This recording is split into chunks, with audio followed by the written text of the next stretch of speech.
ഇതാണ് ദേജാവു. നമ്മുടെ ബ്രെയിനിൽ എല്ലാ കാര്യങ്ങളും ടൈം വെച്ച് കൺട്രോൾ ചെയ്യുന്നത് ടെമ്പോറൽ ലോബ് എന്ന് പറഞ്ഞൊരു ബ്രെയിനിൻ്റെ പാർട്ടാണ്. ടൈമിങ്. ഇപ്പോൾ എക്സാമ്പിളായിട്ട് പറഞ്ഞാൽ നമ്മളൊരു സിനിമ കാണുമ്പോൾ ആ സിനിമയുടെ ഓഡിയോയും വീഡിയോയും സിങ്ക് ആവുന്നുണ്ട്. കറക്റ്റ് അല്ലേ? അവർ ഓൾറെഡി ഓഡിയോ വീഡിയോ സിങ്ക് ആക്കിയിട്ടാണ് തരുന്നത്. നീ പറയുന്ന കാര്യങ്ങൾ എനിക്ക് കേൾക്കുമ്പോൾ ആ ഓഡിയോയും നിന്റെ വിഷ്വലും മാച്ച് ആവുന്നുണ്ട്. അങ്ങനെയാണ് കറക്റ്റായിട്ട് സംഭവിക്കുന്നത്. ചില സമയത്ത് ഈ ടെമ്പറൽ ലോബ് പണിമുടക്കും. ടെമ്പറൽ ലോബ് പണിമുടക്കുമ്പോൾ ആദ്യം ഓഡിയോ കയറിപ്പോവും. എവിടെ കയറിപ്പോവും? നമ്മൾ കഴിഞ്ഞ വീഡിയോയിൽ പറഞ്ഞതുപോലെ നമ്മുടെ എല്ലാ സെൻസറി ഇൻപുട്ടും തലാമസ് വഴി, തലാമസ് നിന്ന് കോർട്ടെക്സ് വഴി, കോർട്ടെക്സ് നിന്ന് ഹിപ്പോകാമസിലേക്കാണ് എല്ലാം സ്റ്റോർ ചെയ്യുന്നത്. ഈ ഹിപ്പോകാമസിലേക്ക് സ്റ്റോർ ചെയ്യാൻ ഓഡിയോ ആദ്യം കയറിപ്പോവും അങ്ങോട്ട്. വിഷ്വൽ ഒരു മൈക്രോ സെക്കൻഡ്സ് ഡിലേ. ഈ പറയുന്ന പോലെ 5 സെക്കൻഡ് 10 സെക്കൻഡ് ഡിലേ ഒന്നുമില്ല, മൈക്രോ മില്ലി സെക്കൻഡ് ഡിലേ ഉള്ളൂ. ഈ ഓഡിയോ ആദ്യം കയറിപ്പോകുന്നതിൻ്റെ കാരണം എന്താണെന്നുണ്ടെങ്കിൽ നമ്മൾ ഭയങ്കര എക്സൈറ്റഡ് ആയിട്ടും അല്ലെങ്കിൽ ഭയങ്കര സ്ട്രെസ്ഡ് ആയിട്ടും ഹെവി ഡോപ്പമിൻ റിലീസുള്ള സമയത്ത് നമ്മൾ ഇരിക്കുന്നേ വിചാരിക്കുക.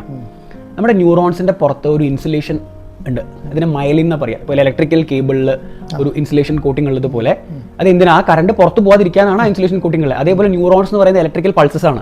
അത് പുറത്തേക്ക് പോകാതിരിക്കാനാണ് ഈ മൈലിൻ എന്നുള്ള കോട്ടിംഗ് ഉള്ളത്. ഈ ഇലക്ട്രിക്കൽ പൾസസ് വേറെ റൂട്ട് ഡിസ്ചാർജ് ചെയ്ത് ലീക്കായിട്ട് ആദ്യം ഹിപ്പോകാമസിലെത്തും. ഓഡിയോ ആദ്യം എത്തും, വിഷ്വൽ പിന്നെ എത്തുള്ളൂ.